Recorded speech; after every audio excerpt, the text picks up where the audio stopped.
Dưới đây là đoạn văn bạn yêu cầu viết lại y nguyên mà không thêm bớt hay sang tạo. Number 1. The lure of the red dot. You know that little red circle with a number on it? The one that pops up on your app icons demanding your attention? That seemingly harmless little design is a powerful psychological tool engineered to manipulate your brain into a state of constant, low-grade anxiety. It's a classic example of a variable ratio reinforcement schedule. In plain English, you never know when it's coming, but you know it's coming eventually. And the reward, a message from a friend, a new like, an email, is just compelling enough to make you check it constantly. It's the same psychological principle that makes slot machines so addictive. The red dot acts like a little fire alarm for your brain, screaming, "Something is happening. You are missing something important." And the only way to silence it is to tap it. Even after you've checked it, your brain is left with a small hit of dopamine and a lingering expectation. The constant cycle of anticipation and relief keeps you coming back for more, long after the initial novelty has worn off. Basically, your phone is a tiny casino that tricks you into playing for social validation. Number 2, the grocery store maze. Ever wonder why you have to walk to the back of the store just to grab a carton of milk or a loaf of bread? It's not a coincidence. It's by design. The entire layout of a supermarket is a meticulously crafted psychological trap. The most essential, high-demand items, the things you absolutely need, are placed as far away from the entrance as possible. Why?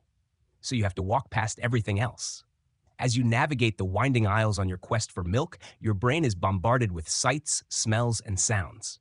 You see that bag of chips, remember you're a little hungry, and toss it in the cart. You pass the bakery and suddenly crave a warm cookie.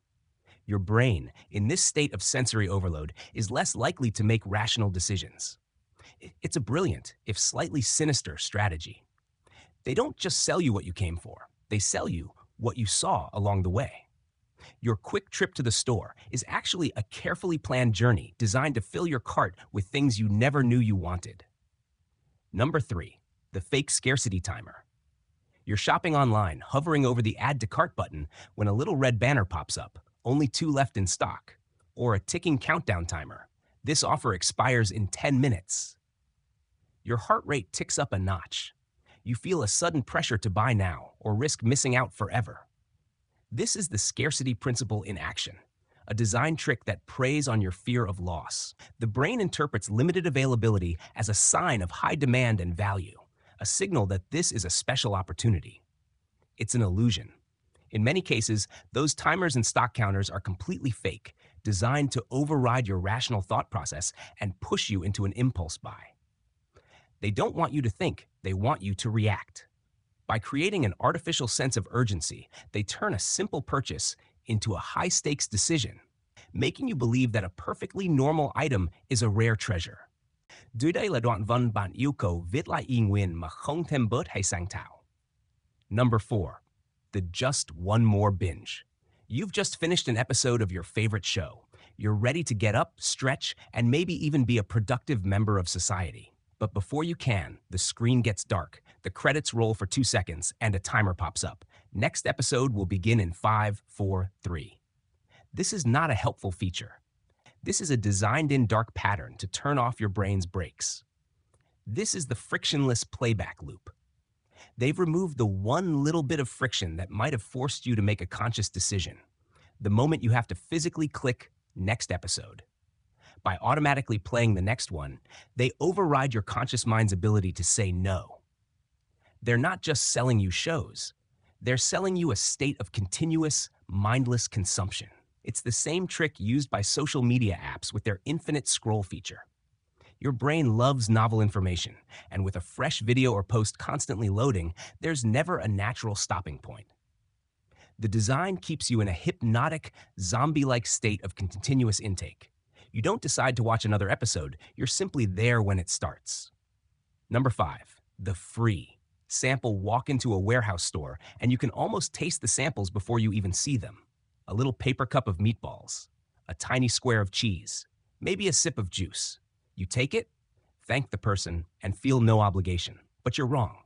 That tiny, seemingly insignificant piece of cheese is a psychological tool called the reciprocity principle.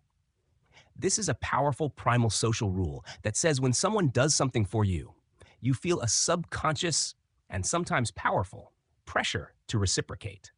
By giving you something for free, they've created a social contract you didn't even know you signed. You feel a small, nagging obligation to give something back in return, and the easiest way to fulfill that obligation is to buy their product.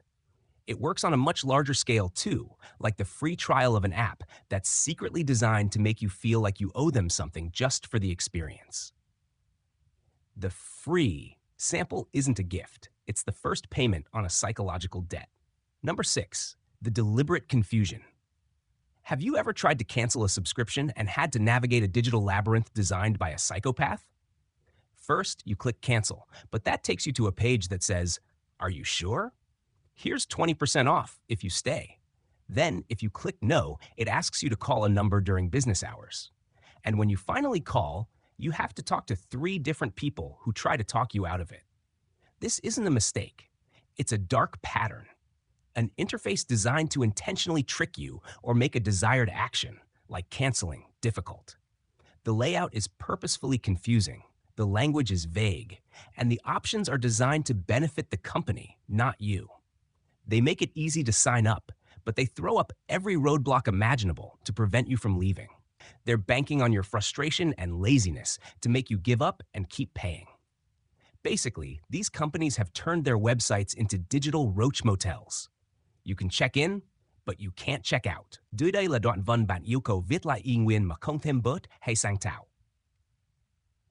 Number 7, the recycled review. Ever notice how you're shopping for a product online, say a new blender, and you see a glowing 5-star review, only to realize it's for a coffee grinder from the same company? Or maybe the review is so vague it could be for anything, like great product. That's not an accident. It's a form of manipulated social proof. Our brains are hardwired to trust the opinions of others. When we see a high star rating or a lot of positive reviews, we feel confident in our purchase. But crafty designers exploit this by blending reviews from completely different products or even different websites. They're banking on the fact that you'll see the 5 stars and not bother to read the fine print. They've built a system that tells your brain, look, everyone loves this company. Even if nobody has actually reviewed the item you're looking at, you just made a confident decision based on a review for something else entirely. Number 8, the price anchor. You're about to buy a new shirt online. The price is listed as $25, which seems reasonable. But then you notice a little line above it with a crossed out number, $50. Now you feel like you're not just buying a shirt, you're winning. That original inflated price is a price anchor, and it's a subtle but powerful way to manipulate your perception of value. The first number your brain sees, the anchor, sets the standard. Even if the item was never actually sold for $50, your brain uses that number as a reference point. The new, lower price seems like an incredible deal by comparison. Retailers have known this for a long time. They're not just selling you a product, they're selling you a feeling of a bargain. They anchor your expectations high, only to make the real price seem low. You just celebrated a sale that was never actually a discount. Number 9, the decoy effect. You're at the movie theater staring at the popcorn prices. Small is $5 and a large is $10. It's a tough decision, so you get the small. But what if there was a medium for $9? Now your brain says, wait a minute, for just $1 more than the medium, I can get the large? That's a great deal. You just fell for the decoy effect. The medium popcorn isn't really meant to be sold. It's a strategically priced decoy whose sole purpose is to make the large option look like a steal. By adding a third, intentionally unattractive option, designers nudge you toward the most profitable choice.